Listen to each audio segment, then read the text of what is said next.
አቤቱ ቸር እግዚአብሔር አምላካችን በዚህ ዕለት በዚህ ሰዓት በዚህ ስፍራ በቸርነትህ ስለሰበሰብከን በዚህ ከፍተኛ ቀጠሮ ስላደረስከን ከሁሉ አስቀድመን እነሱን ሁሉ እንኳን ከሳምንት ሳምንት ከጧት እስከ ማታ ከማታ እስከ ጧት ያለን ቀጠሮ የምታውቀው አንተ ብቻ ነህ። ይህን የምናውቀው ነገር የለም። ስለዚህ አስበህ ፈቅደህ በዚህ ቀጠሮ ስላደረስከን እነሱን ሁሉ እናመሰግናለን። ቸር እግዚአብሔር አምላካችን የማውቀው የሚገባንን የሚጠቅመንን ትምህርት እንድታስተምረን አእምሯችንን ሸክሞ ሊመረምረን ሊረዳው የሚችለው ከአቅሙ አልፎ ከአንተ ጋር የማይጣላበትን የማይጋጭበትን ምስጢር እንድትገልጽልን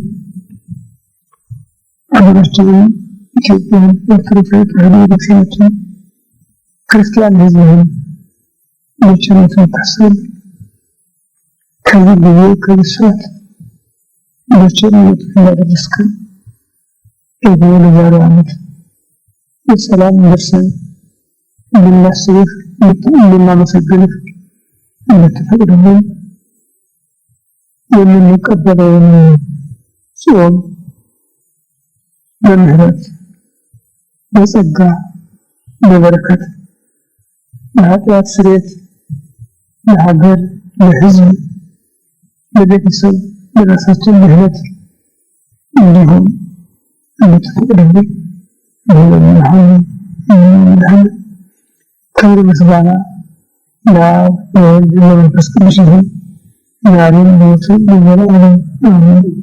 አባታችን ሆይ በሰማይ የምትኖር ስምህ ይቀደስ፣ እንደ ፈቃድህ በሰማይ እንደሆነች የዕለት እንጀራችንን በደላችንን ይቅር በለን እኛም የበደሉንን አቤቱ ወደ ፈተና አታግባን ከክፉ አድነን።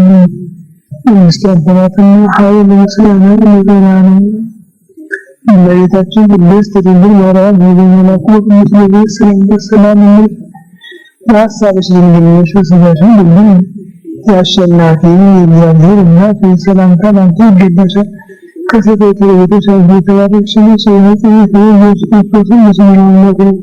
ጸጋን የተሞላሽ ሆይ ደስ ይበልሽ፣ እግዚአብሔር ከአንቺ ጋር ነውና ከተወደደ ልጅሽ ከጌታችን ከመድኃኒታችን ከኢየሱስ ክርስቶስ ምሕረትን ለምኝልን ኃጢአታችንን ያስተሰርይልን ለዘላለሙ አሜን።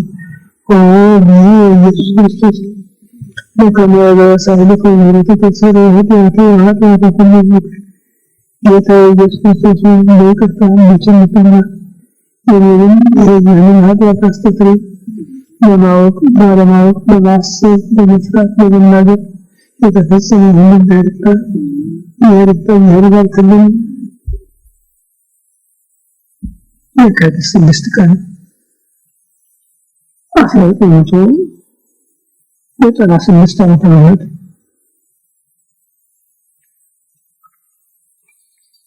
የዛሬ ዕለት የቤተክርስቲያናችን ስርዓት መሰረት ቅበላ ይባላል።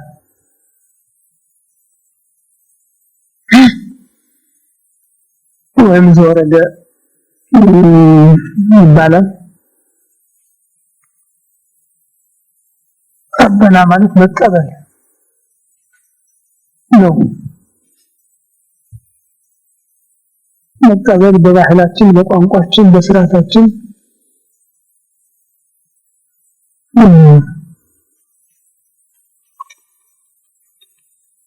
በአጠቃላይ ስናየው ሁለት የርዕስ ስንደርገው ሶስት ቋንቋ ያሰማል። አንዱ መቀበል ስጦታን ለመቀበል እጅ መዘርጋት ነው። ነው መቀበል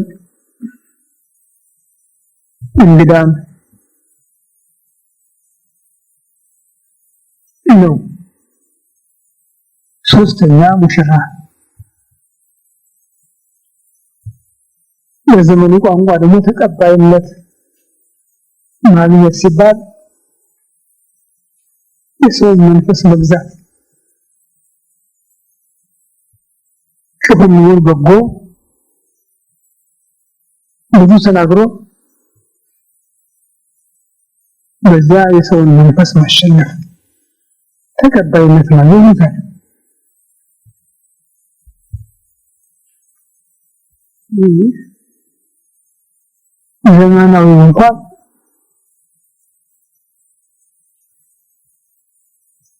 ከሀሳባችን ላይ ገባ ይችላል። ግን የሚያግዝ ነገር አለው። ተቀባይነት ማግኘት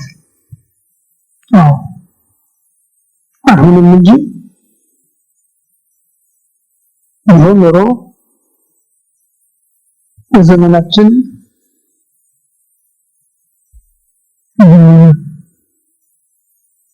ተቀባይነት ብናገኝ ኖሮ አገራችን አትጠፋም ነበር። ወንድም ከወንድሙ ይነጋገር፣ ጉዳቱን ከጥቅሙ ጥቅሙን ከጉዳቱ ቢያመዛዝን አገራችን አትጠፋም ነበር።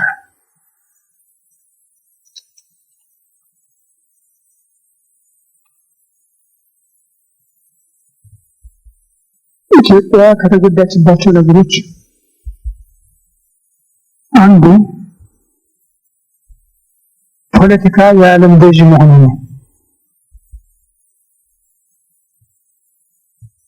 ገዢ ሆነ የባባት ሲናገር ከብት ያለው ያግባሽ አፍ ያለው ያግባሽ ተብላ ተጠየቀች ይባላል ልጃገረድ። ይሄ ከብት ያለው ቢያገባ ምን ያደርግልኛል? አፍ ያለው ሲመጣ ወስደው የለም አፍ ያለው ያግባኝ ካለው አምጥቶ ያበላኛል ማለት ይባላል። እንደሱ ነው የሆነው። ወሬ በጉራ ሁሉ ነገር ማስመሰል፣ በማስመሰል ደግሞ የሰው መንፈስ መግዛት እንደዚህ ነው። በዚህ ያ ቁም ነገር የሚባለው ነገር ጠፋ፣ ሞተ። ዛሬ ቁም ነገር የሚናገር እውነት የሚናገር ቦታ የለውም። የሚደልል የሚሸነግል ብቻ ነው ቦታ ያለው።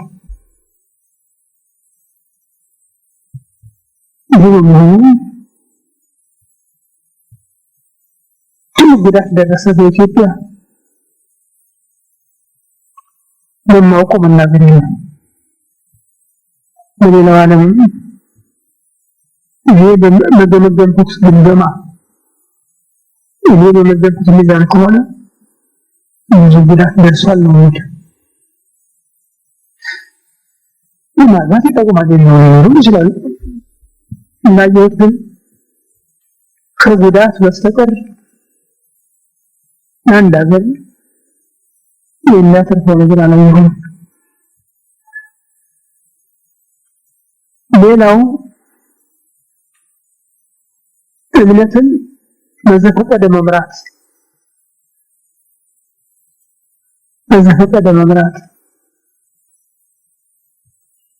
የመጽሐፍትን ቃል በራስ ፍላጎት ብቻ መተርጎም ይሄ ኢትዮጵያ የሚባለው በአሁኑ ጊዜ በጣም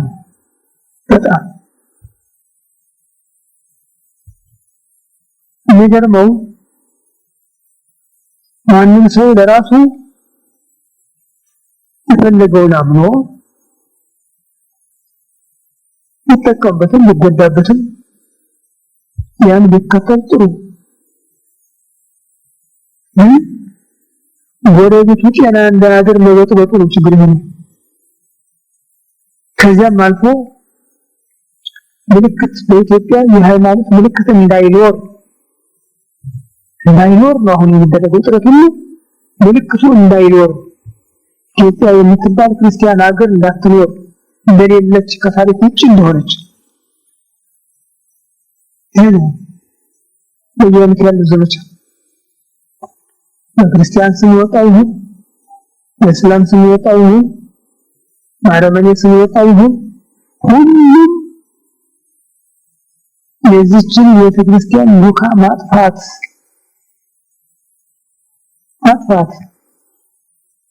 ነበረ ወይ መባል እንኳን እንዳይችል ይሄ ሀገራችን ምን የጎዳት ነው። ሞኝ ያሁን ምንድን ነው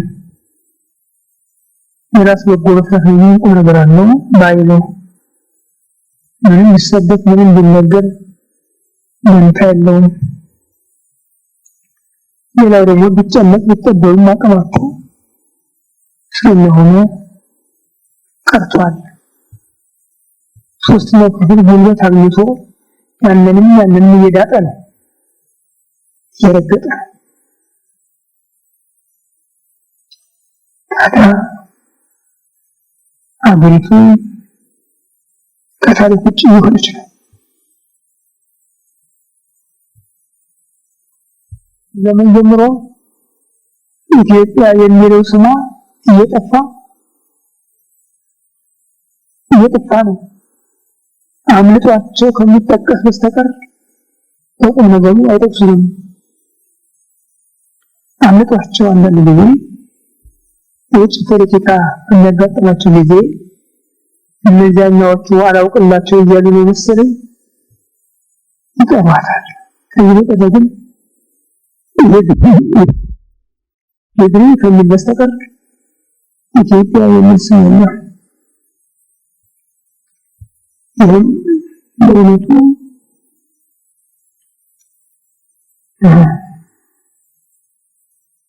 ለለቅሶ አይመለስም እንጂ ያ እንኳን የማይገድበው ነገር ነበር።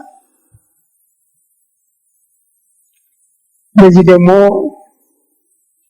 መንፈሳዊው ክፍል ነበረ መቆም የነበረበት። የዘመኑ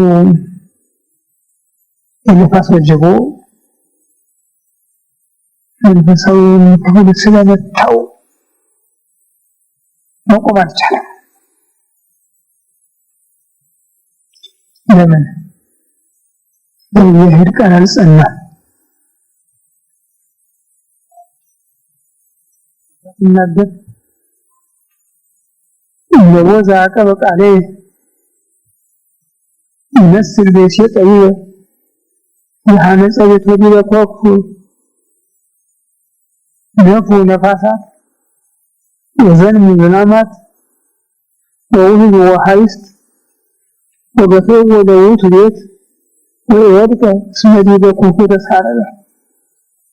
ቃሌን የሚጠብቅ ቢኖር ያ ሰው ቤቱን በጭንጫ ላይ የሰራ ሰው ይመስላል። ነፋሳት ነፈሱ፣ ዝናማት ዘነሙ፣ ወርፎች ጎረፉ፣ ያን ቤት ገፉት አልወደቀም፣ በጭንጫ ላይ ተሰርቷልና እንዳለ ሆኖ ማለት ቃሌን የሚጠብቅ ቢኖር ማለት ቃሌን የማይጠብቅ ግን ቤቱን በድብሽት ላይ የሰራ ሰው ይመስላል። ነፋሳት ነፈሱ፣ ዝናማት ዘነሙ፣ ወርፎች ፈሰሱ፣ ያን ቤት ገፉት ወደቀ፣ አወዳደቁን ክፉ ሆነ። ይሄ የኢትዮጵያ አወዳደቅ የኢትዮጵያ አወዳደቅ ክፉ አወዳደቅ ወደቀች ሀገራችን። ክፉ አወዳደቅ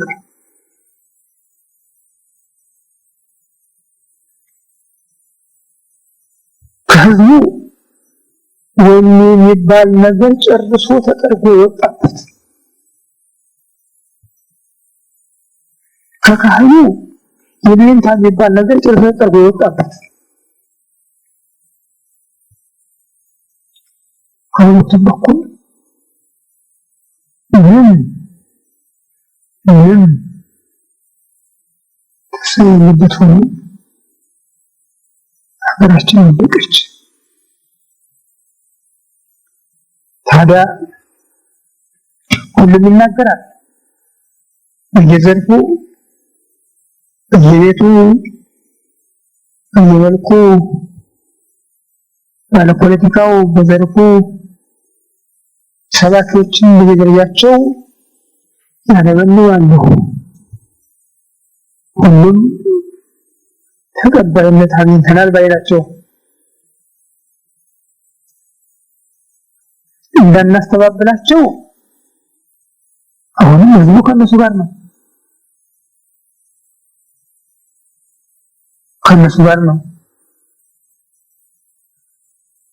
በአዲሱ ዘመን ደግሞ ሰው ባፉ አይደለም የሚናገር፣ በእጁ ነው የሚናገር። ካጨበጨበ ተናግሯል ማለት ነው። እዚያም ማጨብጨብ ነው ያለው። ክፉም በጎ አይታወቅም። ያ ማጨብጨብ ድሮ ማልኮነት ብቻ ነበር። አንዱ ለዘፈ ለደስታ፣ ሌላ ደግሞ ለቁጭት ልክ ነበር። ግን ለምንም እንደሆነ አይታወቅም። ማጨብጨብ ብቻ ስለሆነ ቤተክርስቲያንን ማጨብጨብ ወደፊት ማጨብጨብ። ስለዚህ ሀገራችን እየፈረሰች ነው። እየደባመድን የዘመኑ ቋንቋ ተቀባይነት አግኝቷል ማለት ነው።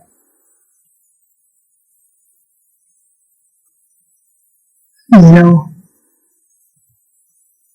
ወደ ዋና ነገራችን እንመለስ። ብቻ ወሬ ለምዶብኛል እና ካለው እንግዲህ ማንም ዝም መባል አልነበረብኝም። ግድ ሆኖ አድርሶኛል። አሁን ወደ ዋናው ነገራችን እንመለስና መቀበል ስንል መጀመሪያ ደረጃ እጅን መዘርጋት ነው ብለናል። እጅን መዘርጋት ነው።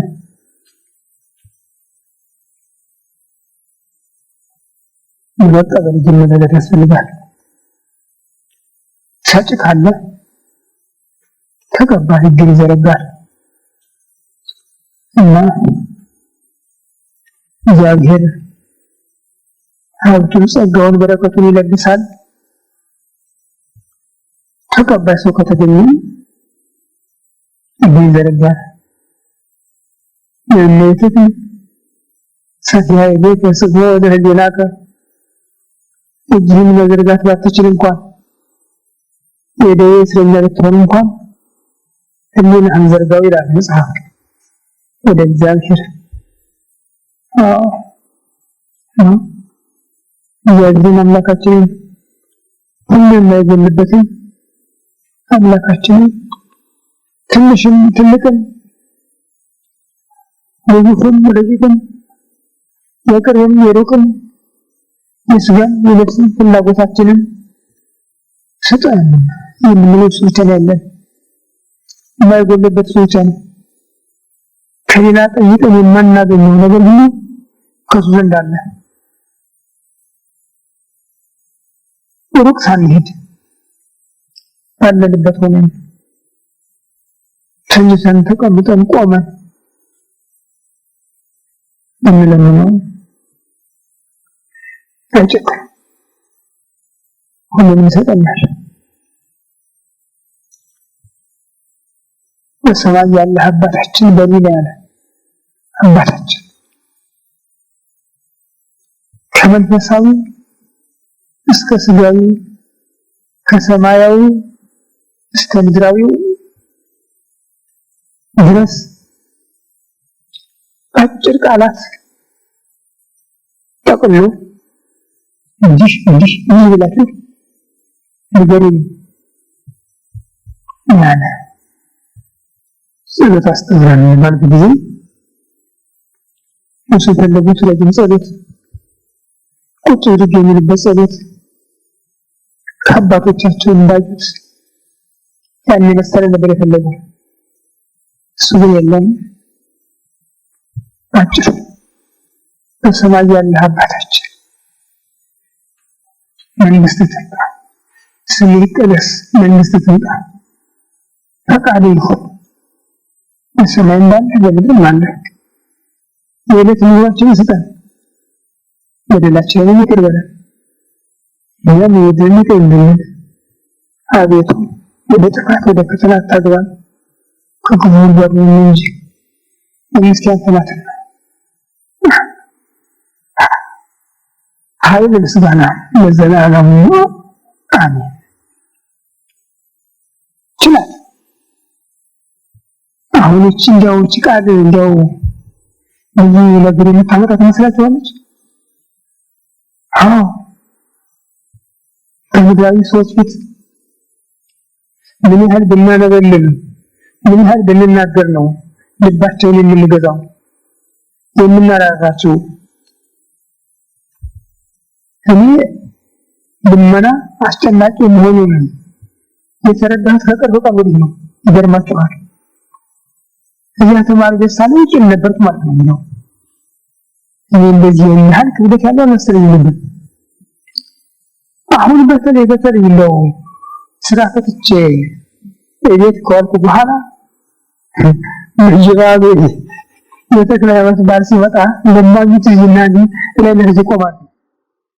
አንዱ በገብርኤል ስም የሚለምኑ አንዱ በዮሐንስ መጥምቅ ስም የሚለምኑ መልአኩ ገብርኤል ከነደደ እሳት ያወጣችኋል ቶሎ በሉ ይላል። ያኛው ደግሞ መጥምቁ ዮሐንስ ፈጥኖ ደራሹ ሁለቱ ሲሻሙ ሰማቸው መካል ምን እንደሆነ እና ጭንቀት አለበት የሰውን መንፈስ ለመስበር እንጸድቃለን ብለው ማለት ነው። ይህ እንደማያቸው ከሆነ በእርግጥ ሰዎችን ለማሸነፍ ብቻ ያላቸው ብቻ የኪሳቸውን ከፍተው እንዲሄዱ እንኳን ከሌላ ወደ ላይ አንጋጠል ከነገስታት ከመሳፍንት ከመኳንንት ከዘመን ባለስልጣኖች የምናደርገው ልመና ከተራ ሰዎች የምናደርገው ልመና ከባድ ነው። እሱ ግን በሰማይ ያለ አባታችን ስምህ ይመስገን። ከዚህ በኋላ የደረደራቸው ነገሮች ሁሉ አስደናቂዎች ናቸው። መንግስት ትምጣ፣ እያንዳንዱ ሰው እያንዳንዱ ድሃ ሁላችንም እኮ ንጉስ ነው። ቀልድ የለም። ታዛዥን ይላል። ፈቃድ ይሁን በሰማይ እንዳለ በምድርም አለ። የዕለት ምግባችንን ዛሬ ስጠን፣ በደላችንን ይቅር በለን እኛም የበደሉንን ይቅር እንደምንል፣ አቤቱ ወደ ጥፋት ወደ ፈተና አታግባን ከክፉ ሁሉ አድነን እንጂ መንግስት ያንተ ናትና። ይጠይቃል። እችን አጭር ቃል ተናግረን የሰማዩንም የምድሩንም በኪሳችን በእጃችን ለመቀበል ታዲያ ምን ያስፈልጋል? ቢሆን እጃችንን እሱ የርታል ተሰቀለ እና በጸሎት ጊዜያችን እሱ እግሩን ገጥሞ እጁን ዘርግቶ እንደተሰቀለ እግራችንን ገጥመን እጃችንን ዘርግተን ልባችንን ወደሱ መልሰን እንጸልይ። ይህ ካልቻልን ደግሞ በእውነተኛ በሚቀመጡ ልባችንን ወደሱ መልሰን መጸለይ። ይህን መቀበል የእሱ የሆነውን ሁሉ ነው።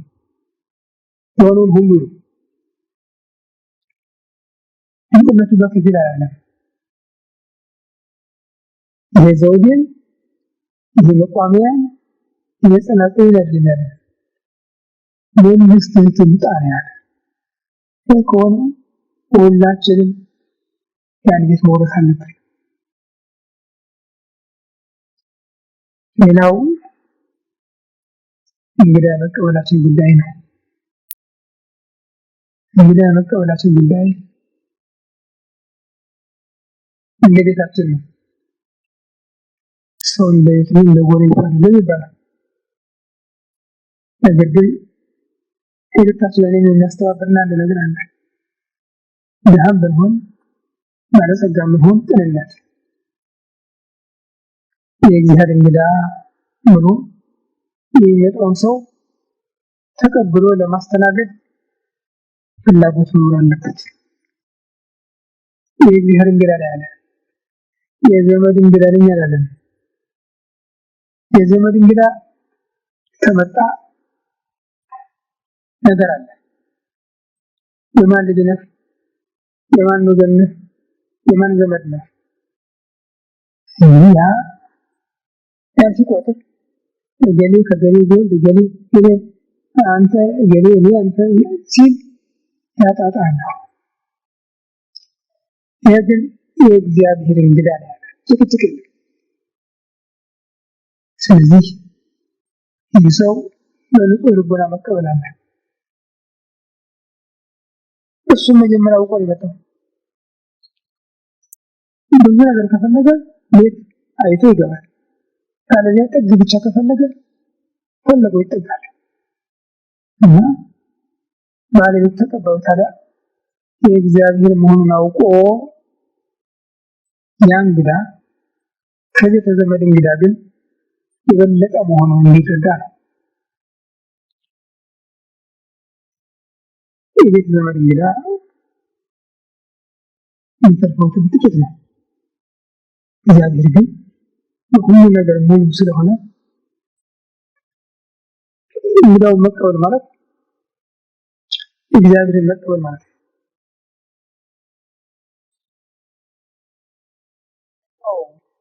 ጥሩ አይደለም እንጂ በዚያ ቀን እግዚአብሔር ለስለላ እግዚአብሔር መጥቷል ማለት ነው። ያን ሰውዬ ይገመግመዋል፣ ይመዝነዋል። ለምን ባዶ ድንኳን ላይ የመጣው ቁና ይዞ የመጣው ሚዛን ይዞ የመጣው ነገ ብድር የሚከፍልበት ነው። ጌታ ከተናገራቸው ከስድስቱ ቃላት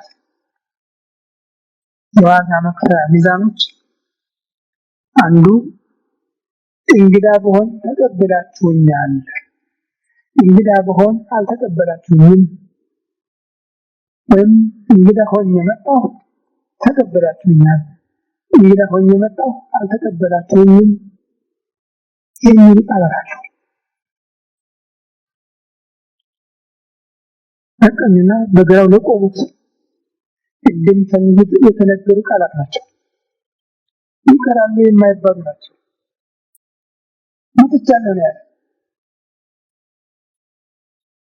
የሚያምን ቢያምነው የሚያስተባብል ቢያስተባብለው ለሱ ቁም ነገር ማለት ነው። መጥቻለሁ አንተ ቤት መጥቻለሁ፣ እንግዳ ሆኜ ተቀበለኛል እና ወደኔ አንተ ቤት መጥቻለሁ፣ እንግዳ ሆኜ አልተቀበልከኝም፣ ከኔ ሂድ። እዚህ እንግዲህ ተመዝግበዋል እና እንግዳ መቀበል ምን ያህል ከባድ መሆኑን ልንገመግም እንችላለን። የዚያን ያህል ጾም እንግዳ ነው።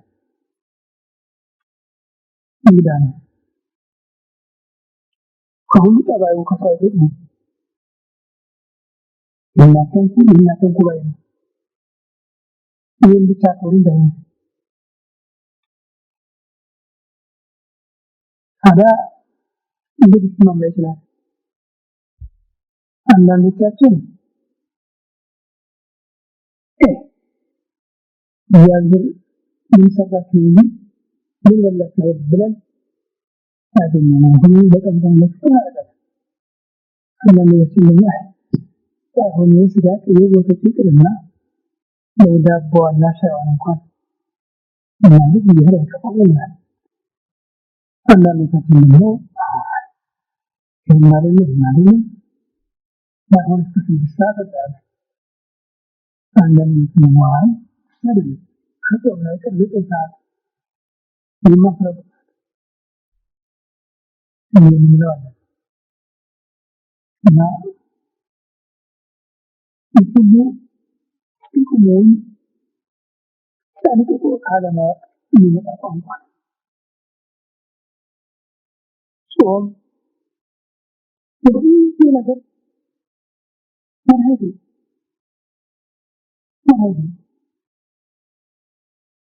ደግሞ ታይቷል ታሪክ ነው። እድሜው ረጅም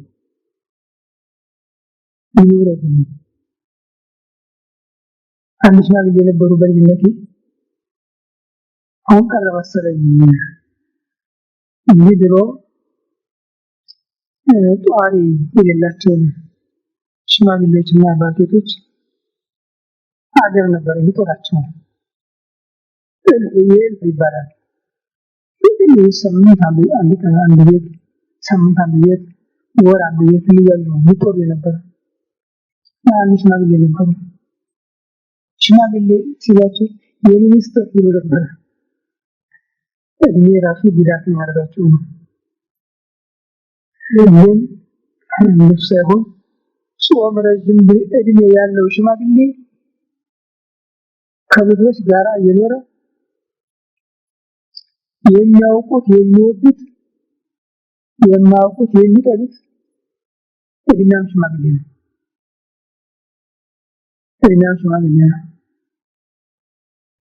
በተለይ ሰውን ከእግዚአብሔር ማስታረቁን ያውቅበታል፣ በልጠቱን ያውቅበታል። ልጆችን ከወላጆች ወላጆችን ከልጆች እንደሚያስታርቅ የቅርብ ሽማግሌ ሰውንና እግዚአብሔርን ማስታረቅ ይችላል። ቅዱስ ያሬድ ጾም ትሸጉስ ቁስለ ነፍስ ወታጸምም ኩሉ ወቅቱ ታረበ ስጋ ትሄዶሙ ለወረብ ጽሙና ይላል። ጾም የነፍስን ቁስል ታደርቃለች፣ በስጋ ያለው ፍላጎት ሁሉ ታጠፋለች። ስለዚህ ጎልማሶችን ራሳቸውን መግዛት ታስተምራቸዋለች። መስረቅ የሚለው ማመንዘር የሚለው መግደል የሚለው ሁሉ ይሰበሰባል። ሁሉ ጾም ነው። ጾም የሚባለው እኛ እንደምናስበው ምግብ መተው አይደለም፣ ፍላጎትን መግታት ነው። ላድርግ፣ ላግኝ፣ ልስራ የሚለውን አመጣጡ ክፉ ሆኖ ከተገኘ ያን መተው ይሄ ነው ጾም።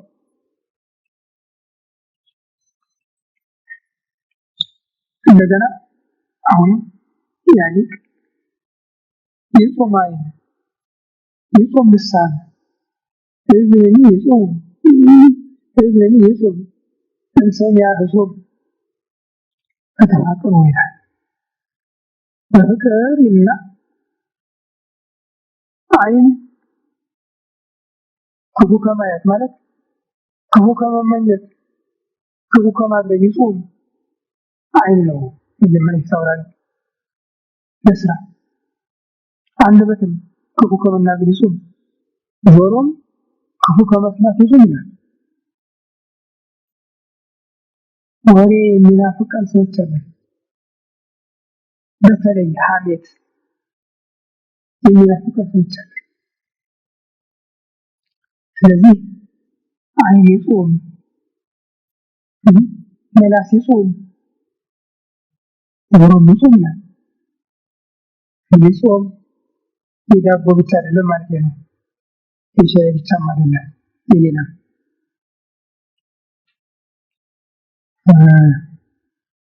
እናንተ ምሳሌ ነው አይነቱን ብቻ ለምን ብቻ ይድሱ ማለት ነው መሰለኝ ወዳስ ያስፈልጋል ከሱ መጽ ይምላስ ብያለሁ ጾም በዚህ አይነት መልኩ የተቀበልነው ሆነ ራሳችንን ገዝተን ልባችንን ሰብስበን ያቀረብነው እንደሆነ ብዙ ነገሮችን ይመልሳል ምድራዊውን ብቻ ሰማያዊውንም ይመልሳል የጾም ታሪክ አይተናል አሕዛብ ናቸው ጣዖታውያን ናቸው አስተማሪያቸው የነሱ አይደለም የሚያውቁት አይደለም ግን ትጠፋላችሁ ኃላፊ ተቀበሉት ጾም ጸለዩ አለቅሱ ዳር ይሄ የኢትዮጵያ ትልቁ ምልክቷ ነበር አንድ ነገር ሲመጣ ጾም በተለይ እንዳብይ ጾም ያለ ጊዜ ሲመጣማ ትልቁ መሳሪያ መገናኛው ነበር በቀን የሚያልፍበት ነገር አልነበረ ታዲያ ያ ደግሞ እንደው ተደርጎ ተወርቶ ብቻ የሚያልፍ ታጥሮ ሆኖ ይቀራል እየሰራ እያሳየ የሚያዘመን ኢትዮጵያ ትልቅ አምሮች በዚህ ነው ሌላው ሙሽራ መቀበል ነው ሙሽራ ለመቀበል ትልቅ ጥርጥ ያስፈልጋል ሁሉ ነገር አለባበስ ባካሄድ ባረማመድ በዝግጅት ያን ሙሽራ መቀበል ማለት ያን በዓል ማድመቅ ለዚያ በዓል ልዩ መልክ መስጠት ስለሆነ ቤተሰቡ ያለበት ሽግግር ይሄ ያለው አይባልም ጥያቄውም አንድ መልክ ብቻ ዘፋኙ በዘፈን ይጠየቃል ዘፈኑ ደግሞ እንደው ቀልድ አይደለም እንደው ድምጽ ብቻ አይደለም አንገትም ትከሻም ወገብም ነጥለቅ የሚልበት እንደሆነ ይደንቀው በዚያ ውስጥ ሌላ ነገር አለ ፍላጎትን መግለጽ ያን ሲሆን መሬት የሚደንቀው ይረገጣል የሚርግጨው ለጎዳ የሚያሰማው የድምፁ የደልታው የጭብጨባው ለጎዳ የሚያመጣው ልዩነት ሌላ ነው ያ ሲሆን ሰርግ ይባላል ያለዚያ እንደው ለካጣለ ከሆነ ለቅሶ አይሉት ሰርግ አይሉት አጉል ይሆናል ያለውን ሰርግ ለማድመቅ ደግሞ ከልብ የሆነ ወገን ያሻል እናት እህት ወንድም ተዘመድ ያለበት ሆነ ፍቅር ነው መጤ ይባላል እንደዚህ ከሆነ ለመብላት ካልሆነ በስተቀር ለመዝፈን ይወጣ የለም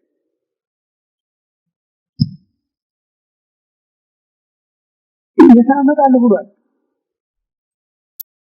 ሰዎች ይገኛል ትናንት መጥቶ ሄደ እናለም አይተታል አሁን እንጃ ልቡ ሰላላለው ነው መሰለኝ ልቡ ደንድኖ ነው መሰለኝ አሁን እመጣለሁ ብሏል ማንም አይቀምሰኝም ይላል ለትናንት ነው አይደለም ማለት እመጣለሁ ብሏል ማቴዎስ ምዕራፍ 25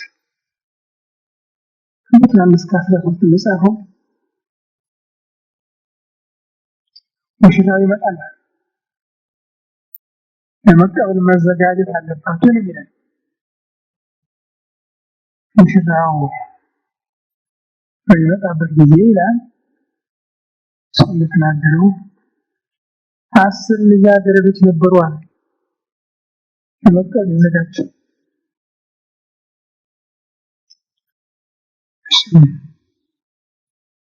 እንደ ዘንድሮ ሳይሆን እንደ ድሮ ሙሽራ ማታ ላይ ይመጣል አምሽቶ ሰው ከተኛ በኋላ ተደንቡ እነሱ ነበር በኢትዮጵያ። ዛሬ ነው ቀን ኖሮ ታይቶ አሽብሽቦ አጨጩ የሚገባ እንጂ ድሮ ሙሽራ ለዕለቱ ቀን ገብቶ ታይቶ ያውቃል። የሚገርማችሁ ቤተ ዘመዱ እንኳን ተሰብስቦ እዚያ ሲጨነቅ ሲጠበቅ እንግዲህ ሁሉ ሸኝቶ የቀረው ቤተ ዘመድ የሚጠብቅ ነው የሚያመሸው። ሰርግ ይባላል እንጂ ጭንቀቱ ቤተ ዘመድ ነው ነበር። ይህንን የጻፈው በዚያው መሰረት ነው። 10 ልጃገረዶች ነበሯል ለመቀበል የተዘጋጁ መብራት ይዘው ሙሽራ ይዘው ይቀበሉ። ግን ከነዚህ ደግሞ 5 ልባሞች 5 ሰነፎች ነበሩ ነው። ልባሞች ጎበዞች ናቸው። ፈትለንም ዘይትንም አሰናድተው ሙሽራው ሲመጣ ቶሎ መብራታቸውን አብርተው ለመቀበል ተዘጋጅተዋል። ሰነፎች ደግሞ ፈትሉን አዘጋጅተዋል። ዘይት የለም፣ ሰዓት የለም። ሙሽራው ዘገየ። ሁሉም ደከሙ። እንቅልፍ አላቸው። ቻዩ በዚያ ላይ እነሱን ሰርግ ቤት አይደለም ትንሽ ይቀማምሰዋል ማለት ነው። እና ድንገት ግን ድምፅ መጣ። የሙሽራው ድምፅ፣ የሰርገኛው ድምፅ። ሙሽራው መጥቷል፣ ወጣችሁ ተቀበሉ የሚል። እነዚያ ልባሞች ቶሎ ብድግ ያሉ መብራታቸውን ለኮሱ፣ እልል እያሉ ወጡ። እነ ሁላሌ ግን ፍለጋ እንደገና ዘይት ፍለጋ ጋዝ ሊገዙ ቆሙ። ወይ ጋዝ ሄዱ። ወደ ሲሉ ሙሽራው መጣ። እነዚያ ልባሞች አብረው ገቡ። በር ተዘጋ። እነዚያ ሰነፎች መጥተው በር ይደበድባሉ። ኧረ ክፈትልን! እነማን ናቸው? እኛ አላውቃችሁም። ምን ነው አብረን በልተን አብረን ስናስተምር በስም ስናስተምር ኖረ፣ በስም አገንም ስናወጣ ታምር ስናደርግ ኖረ። አላውቃችሁም። አንዲት ሰዓት መትጋት አቅቷችኋል ያለ ከኔ ጋር አንዲት ሰዓት ተግቶ መቆየት አቅቷችኋል። ከኔ ጋር አይደለም እሱ የመጣ ከውጭ ነው። ግን በሀሳብ እሱ ይቀበሉኛል እነሱ እንቀበለዋለን በማለት አንድ ስለሆኑ ከኔ ጋር አንድ ሰዓት ተግቶ መቆየት አቅቷችኋልና አላውቃችሁም አላቸው። አቤት የሚያስደነግጥ ነገር ነው። መቼም ሁላችን ለሰነፎች የሚያስደነግጥ ነገር ነው። በዚህ መሰረት ቀበላ ብለው አበው ለቤተ ክርስቲያን ያስተላለፉት ስም እና የነገው እሑድ መራዊ ይባላል። ሙሽራ ዮሐንስ መጥምቅ የወቅቱ መራዊ ወይቶ ሙሽራ ያለችው እሱ ሙሽራ ነው፣ ሙሽሪት ያለችው እሱ ሙሽራ ነው ይላል። የቤተ ክርስቲያን ባለቤት እሱ ብቻ ነው። ትክክለኛው ቤተ ክርስቲያን የእሱ ብቻ ናት።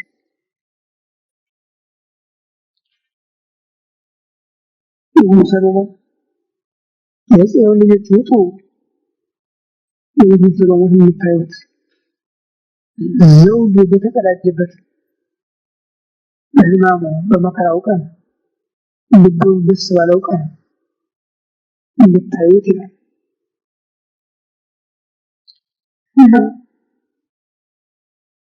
ሰሎሞን የመንግስትን ጣዕም ሳያውቅ የነገሰ ነው። በ12 ዓመቱ ግን በዚያው ሕያው በነጋሲ የንጉሥት አባት 1000 ዓመት ያንሱ ተብሎበታል። ሰሎሞን ዘውድ ደፍቶ በታየበት ለልጆች ደስታ በሆነበት እሱም ደስ በተሰኘበት በዚያ አደባባይ ጌታችን አምላካችን መድኃኒታችን ኢየሱስ ክርስቶስ የሾህ አክሊል ደፍቶ ለእኛ ለሁላችን በመስቀል ዙፋኑ ላይ ተገለጸ። የለበሰው ልብሰ መንግስት አልነበረም። የታጠቀውን ቀይ ከለላ እንኳን ገፈውን የሰቀሉት ራቁቱን የተሰቀለ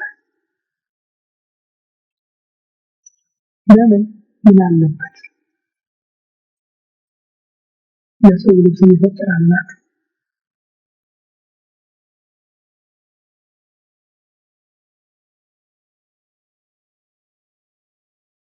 አንዲት ነገር እንኳን እላው ላይ ጣል ቢያደርግ ኖሮ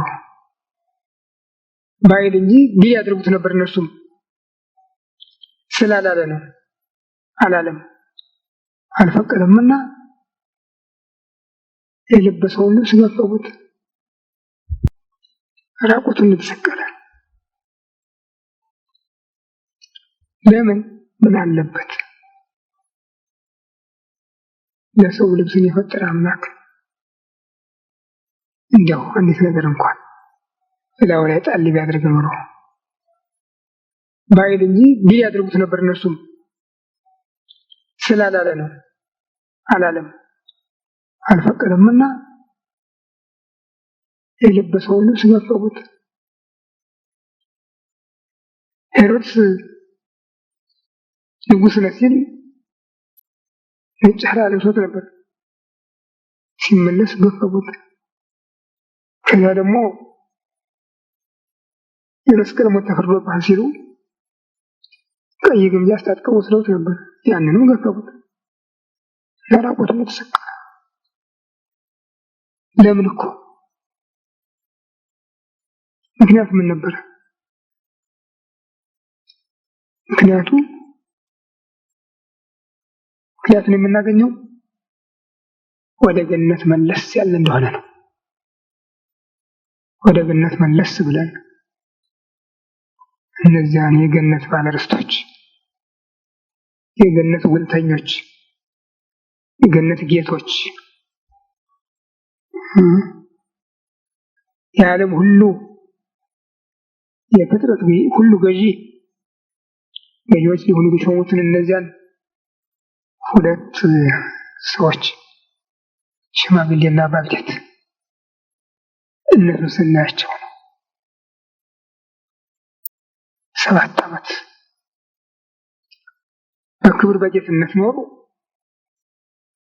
የጎደለብን ሳይሉ፣ ራበን ሳይሉ፣ ጠማን ሳይሉ፣ ዓይናቸው ክፉ ሳያይ ደስ እንዳላቸው ከ7 ዓመት በኋላ ግን በአንዲት ቅጠል ምክንያት ጉድ ፈላና ያ ሁሉ ጸጋ ቀርቶ ራቁታቸውን ቆሙ። ራቁታቸውን ቆሙ። ሁለቱም ተያዩ፣ ደነገጡ። ድንቅነቱ ሌላ ሰው የለም። ሁለቱ ብቻ ነበሩ። አያት አየችው፣ ደነገጡ። ሆኖም ተፋፈሩ ሁለቱም ለመታየት ተፋፈሩ እና ወደ ዛፎች ስር ገቡ። ቅጠል ቆረጡ፣ ታጠቁ። ያችን እርቃናቸውን በበለስ ቅጠል ሸፈኑ። ባላገር ግልድም የሚላት ነገር አለችው። ከዚህና ከዚህ ክፍት ናት። ከዚህና ከኋላው ግን እንደ መጣፍ አይሆኑ ጨርቆች ረዘም ብሎ የተሰሩባቸው ናቸው። ይሄን ግን የለም፣ ባዶ ነው። እና አዳምና ሔዋንም እንደዚህ አይነት ነበር የበለስን ቅጠል የታጠቁት። ለዛም ሄደው ግንድና ግንድ መካከል ገቡ። ያንን አምላክ የሚደበቁት መስሏቸዋል እነሱ። እሱ ግን አጠገባቸው ነበር፣ ፊታቸው ነበር። ግን ሊያስደነግጣቸው አልፈለገም። እንዲያው ቅጠሉን ነካ ያረገ ያንኳኳ የደረቀውን ቅጠል እየረጋገጠ እንደሚመስል ሲመጣ የእግሩን ዱካ ሰሙ። አዳም አለ። አቤት ጌታዬ፣ የት አለህ? የት ነው ያለኸው?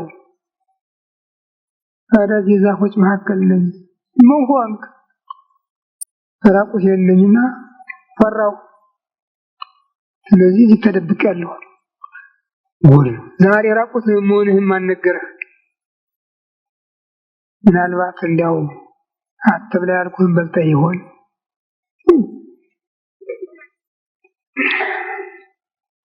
እኔ እንጃ በእውነት ይህን አነጋገር ሁልጊዜ ሳስታውሰው በጭንቅላት ሳንቀሳቅሰው ይገርመኛል።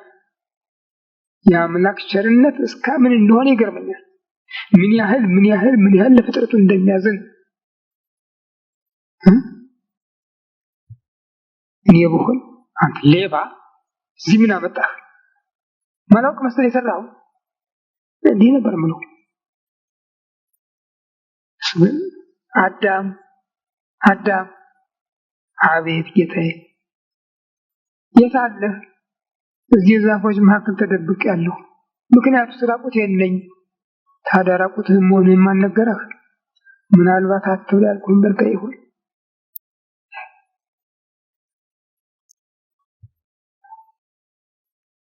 አዳም በዚያ ጊዜ የደነገጠው ድንጋጤ እስከምን ድረስ እንደሆነ ልንገመገም አንችልም። እንግዲህ ያ አምላክ ነው ዛሬ በቀራንዮ ራቁቱን ዋለ። የአዳምን እርቃን ለመክደን ራቁቱን ዋለ። የሁላችንን እርቃን ለመክደን በመስቀል ላይ ራቁቱን ዋለ። ያንን ሙሽራ ነው ዛሬ የምንቀበለው።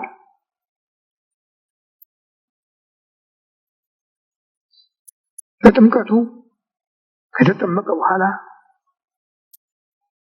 ዕለቱን ወደ ገዳም ሄደ ይላል ወንጌል። 40 መዓልት 40 ሌሊት ከጾመ በኋላ ተመልሶ ምንድን ያደረገው? ጥሪ ኑ ተከተሉኝ የሚል ነው። ኑ ተከተሉኝ። ስለዚህ ያን ኃያል አምላክ ለመከተል የመጀመሪያ ስራው ምንድነው? ጾም ነበርና ጾምን መቀበል፣ እሱን መቀበል።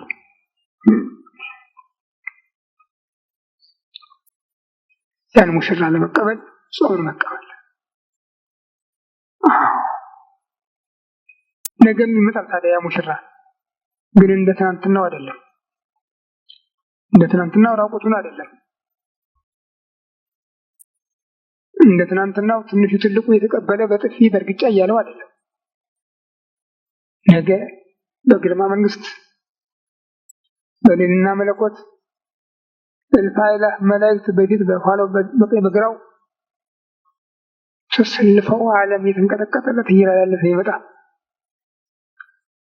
አይኑ ሁሉ ግን ታየዋለች፣ ክፉም በጎም ታየዋለች። የከፋትም ቅር ያላትም ደስ ያላትም ሁሉም ታየዋለች። ሐዋርያው ዮሐንስ በራእዩ ይመጣል ይላል። አይኑ ሁሉ ታየዋለች። የወጉት የቸነከሩት የሚያዩታል ነው የሚለው። አዎ ደገኛው ሰሎሞንም ይላል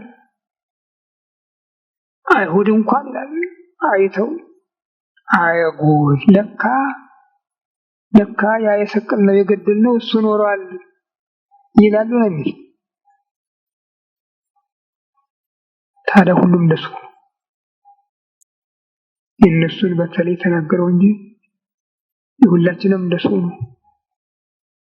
ዛሬ ያላስታወስነው ሁሉ ያን ጊዜ ስናየው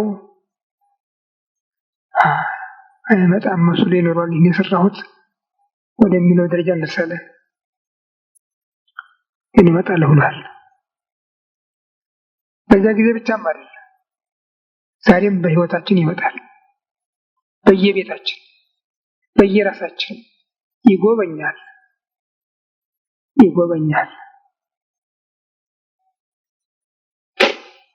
ግን ዝግጅታችን እንዴት ነው? አቀባበላችን እንዴት ነው? አንቀላፍተናል? ተኝተናል? ምናልባት በሩን ደብድቦ የሚከፍትለት አጥቶ ይመለስ ይሆን? እኔ እመጣለሁ ይላል እንደ ሐዋርያው አጻጻፍ። እመጣለሁ፣ በር እመታለሁ፣ የሚከፍትልኝ ቢኖር እገባለሁ፣ ከሱ ጋር ቁጭ ብዬ እራት እበላለሁ ይላል። ለዚያ ሰው ደግሞ ከሌላ ሁሉ የላቀ በዙፋኔ እስከ መቀመጥ ድረስ መብት እሰጠዋለሁ ይላል። እና ምናልባት መጥቶ በር ደብድቦ ይመለስ ይሆን? አንድ ስጋት አለ። በሩም ክፍት ሆኖ እኛ ተኝተን እንዲያው መልከት ብሎ ቃኘት አድርጎ አልሰሙኝም አላዩኝም ብሎ እንደሌባ ነው ድንገት ገብቶ ይወጣ ይሆን? ይሄም የሚያሳስብ ነው። እያንዳንዳችንን የሚያሳስብ ነገር ነው። ባለቤት ሌባ የሚመጣበትን ቀን ቢያውቅ ኖሮ ይላል ጌታ ቤቱ እንዲዘረፍ አይተውም ነበረ። ግን ሌባውን ብልጥ ነው። ባለቤቱ ባላወቀው ሰዓት ባልጠረጠረው ዕለት መጥቶ ነው ዘርፎ ቢል ነው ያለው። ይሄ ታዲያ ስለ ራሱ ሰጠው ምሳሌ ነው። ድንገት በእያንዳንዳችን ህይወት ውስጥ ድንገት በዚህ ባለችን አጭር ህይወት እሱ ጉብኝት ይመጣል። ጉብኝት ነው ምክድ የለውም። አንዳንድ ጊዜ የሚያስለቅስ፣ አንዳንድ ጊዜ ደግሞ የሚያዘፍን ነው። ታዲያ በሁሉም ጠባውን ማወቅ አለበት። ሁለቱም እሱን ያስረሳሉ። ልቅሶም ምን አባቱ ምን አድርጌው ነው ስንቱ ደስ እያለው እኔም ብቻ ይቀጣኝ ምን ሰዎች አለን። በደስታውም ደግሞ የፈለገው ይሁን እስከፈለገ ድረስ ረግጬ ዘፍኜ ደስ ብሎኝ ያለፈው ይለፍ ምንንም አለን። ሁለቱም ለእኛ አስቸጋሪ ናቸው። እንደሱ ያለ